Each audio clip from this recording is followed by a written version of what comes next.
This is problem 7-52. It's on page 351. Draw the shear and moment diagrams for the simply supported beam. Now the beam is a fairly simple example. However, the loading is a little more interesting than others that we've seen. So let me draw the beam schematically as just a line. Point B on the right, point A on the left. The load that's applied is, first of all, a distributed load along the length of the beam, such that the maximum distributed load is 150 pounds per foot. However, over the span of 12 feet, there's actually another load. It's not a distributed load, it is a concentrated moment out at B, and that moment has magnitude 300 foot-pounds force. So we want the shear and bending moment diagram for this beam along the entire length of the beam. The first thing I did is I set up a free body diagram. I'll draw it down here. I'll probably end up erasing it, but we just need reactions at A and B, for example. And let's not forget our 300 foot-pound load. So the first thing I'll do is just sum moments about A, taking counterclockwise as positive. So, well, let's see. What causes a moment there? Well, B does. B has a 12-foot moment arm. And what else? Well, now I've got to actually deal with the distributed load. The way I do that is by calculating the resultant of the distributed load. So I just multiply 150 pounds force, per foot times the entire length, hang with me, but divide by 2, because of course the area here is half the area of a rectangle, so that should be the total load. And then I need the moment arm of that resultant. So if I put the resultant in blue, something like this, that's what this piece is. But I need the moment arm of that resultant, and here it is. It's 2/3 of the length. 2/3 of 12 foot. Because of course the centroid of the triangle is at 2/3 from one end, 1/3 from the other end. So that's the moment of the distributed load. And then finally, there is a concentrated moment. Now that concentrated moment is a negative thing because it is opposite the sign convention that I've selected. But they should all sum to 0. So now we need to solve for B. I won't go through the algebra for you. It's about 625, well, in fact it's exactly 625 pounds. So then we can sum forces in the y direction just to make our lives easier than summing moments about point B, for example, and find that A, the reaction, is equal to 275 pounds. Now there is something there that's a little bit interesting. I used the resultant in the equation again. Now notice that the sum of force equation does not involve this 300 foot-pound. You know what, it may be worth it to write that one out. Let's do that. Summing forces in the y direction equals 0, and it equals A plus B minus the resultant, 150 pounds per foot times 12 feet over 2. Understand what happens is we get the resultant there. And you'll notice that this 300 foot-pound moment load does not appear in the equation. Why not? It seems like it'll make a difference. I mean, think intuitively, if we torque on the end of this beam, that's certainly going to lighten the load at A and probably increase the load at B. So how is it that it doesn't appear? Because it seems like it should change the forces in the y direction. Well, it does, but notice it changes B. We've already incorporated the effect of that 300 foot-pound load into the load at B. So it's in here, so to speak. So from this, since we already know the magnitude of the load at B, 625 pounds, we can find that the magnitude of the reaction at A is 275 pounds. Then be careful, there's a difference between reaction and resultant, and students often confuse the two. I know I did when I first began, but we've got both here. The A and B forces are both reactionary forces. They are forces that are there because there are other loads applied to the beam. They react to it. Whereas a resultant is an addition of all these things. You see, a resultant, if we take the distributed load and add it all up, that gives rise to a resultant force. The whole point of all this was to get A and B. Let me just sketch or write down the magnitude of the loads at A and B. And that was the whole point of all this. We don't need it anymore.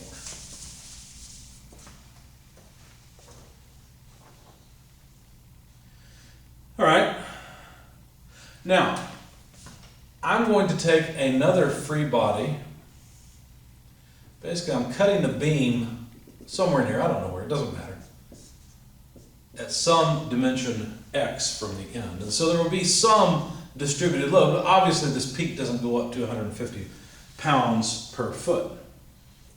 There will still be the reaction A, and there must be a shear load within the beam as well as a moment in order to keep this segment of the beam in static equilibrium. So what I'm going to do is sum forces on this new free body diagram in the y direction and write A minus V, because I've assumed a positive direction for the shear, which is downward, okay, because it's a right-hand cut face. So A minus V. And what else? Well, we've got some distributed load. How will I indicate the amount? Well, let me show you. Notice it all points downward, so it will be negative.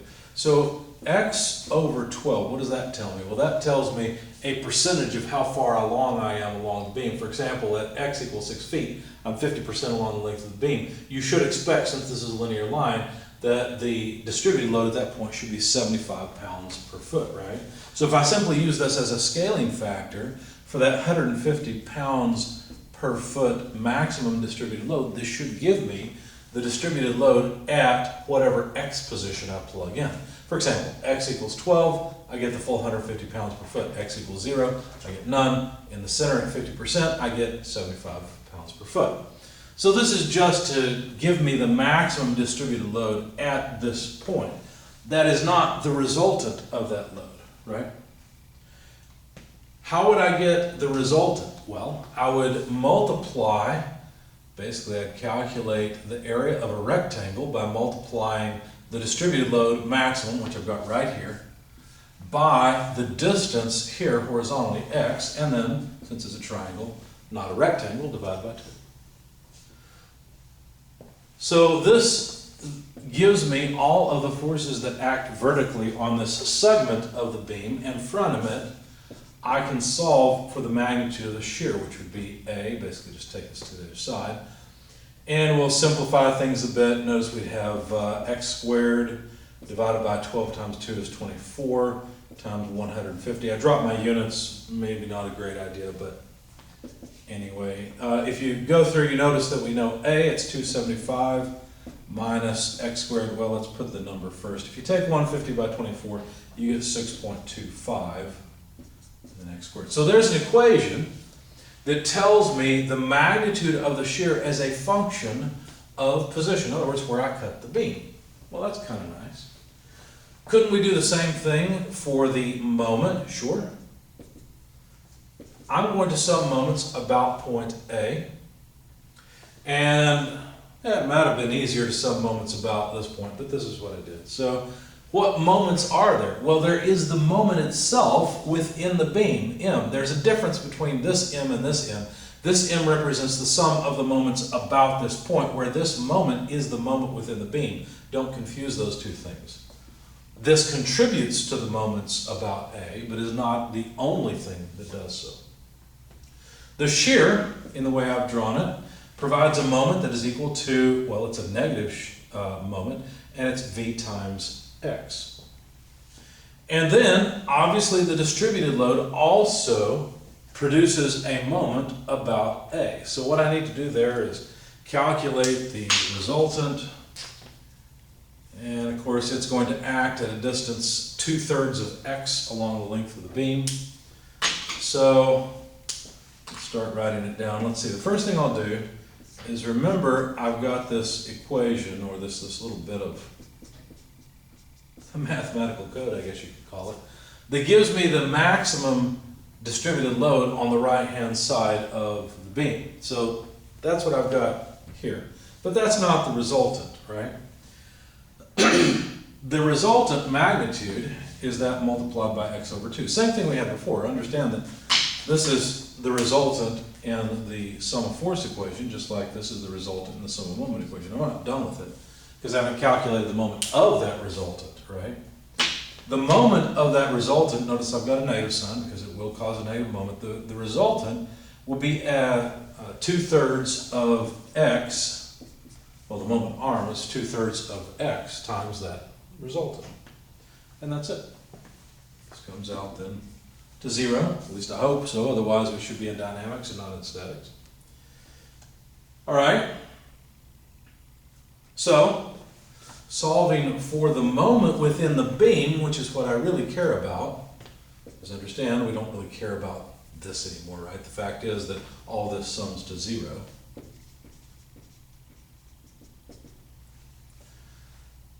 So solving for this moment, basically all I have to do is just take everything to the other side, so flip the sign. Let's see, I did perform some simplifications here. When I put all the constants together, and then 2/3, and then of course x squared, no, x cubed, we got x, so x cubed. And I think that's everything. So then now I will plug in the equation for the shear V, 275 minus 6.25 x squared multiplied by x, plus, if you simplify all this down, you get 4.16 repeating x cubed. And so simplifying further, collecting all of our terms together, you'll notice we have a first order term, a third order term, and another third order term. You get 275x, that makes sense, and when you add these two together, you end up with a negative thing. Not surprisingly, we got 6.25 versus 4.16 here, so minus 2.083 repeating x cubed.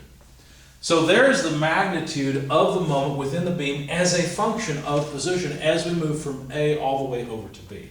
So we have two really important things. We have the shear as a function of position and the moment as a function of position. And so all we really need to do is just sketch these two equations, because what they asked for were shear and moment diagrams for this beam. And basically what we have just developed is a shear equation and a moment equation that would allow us to plot a bunch of points on an XY graph, where x is the dimension along the length of the beam, y is, in the case of the shear, pounds, and in the case of moment, foot-pounds. But then these equations just say, okay, put in foot-pounds here for x, and I'll give you shear here. So you just need to calculate a bunch of points. Obviously, if you plug in 0 here, you get 275. So the shear begins at 275 pounds.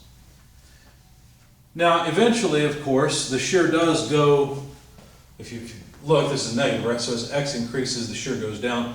If you plot this, you'll notice it's a parabola, right? So basically, the shear is decreasing, and at some point, it has to go to 0.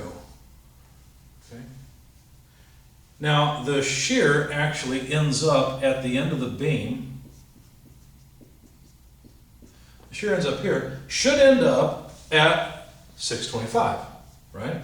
Because it's at the end of the beam that the reaction at B takes over and eliminates the remaining shear within the beam. What about this 0 crossing point? Where does that happen? Well, just set shear equal to 0 and calculate x. When you do that, you'll find root 44, or about 6.633 feet, is where the shear in the beam actually goes to 0.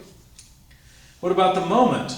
Well, again, all we have to do is plot this equation. This one's a little more complicated, but basically it is an equation that, well, you can do a lot of things with it. You could try to solve for 0. If you do that, obviously a trivial solution is x equals 0, so the moment begins at 0 at x equals 0.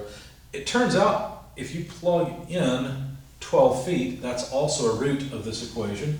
Shouldn't really be a surprise because the moment should go to 0 at the end of the beam. But if you're looking for the shape of this thing, well, it's a third order equation, so it looks something like this. Okay? It's not a parabola, of course, but it is a nonlinear, curved shape. And I intentionally put this maximum point right here. Why? Because it turns out shear is actually the slope of the moment.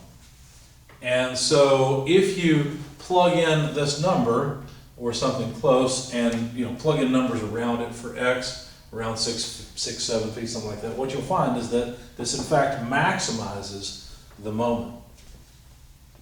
And so when you plug root 44 into this equation, what you find is you get a moment of about 1216.1 foot-pounds. And I'm wrong, I'm sorry. It didn't go to 0, right? We have a moment at the end. When I sketched this, actually, I think I said when you plug in 12 feet you get 0, you don't. When you plug in 12 feet you get negative 300 because we've got the load at the end is kind of like a reaction that takes over. So actually we end up at negative 300, and you got to understand that this is the moment within the beam, but that moment takes over at the end to hold everything in equilibrium. Now what about the 0 crossing for the moment? Well, again, by plugging in x values here, 12 is close but not quite, an x of 11.489 feet along the length of the beam. So pretty close to the end is where the moment goes to 0 and then changes direction beyond that point. So you could use Excel or a graphing calculator or whatever you wanted to get a better idea of what these graphs look like, at least their shape, because my drawing is probably not perfect. But that's the way that you calculate the shear moment within the beam.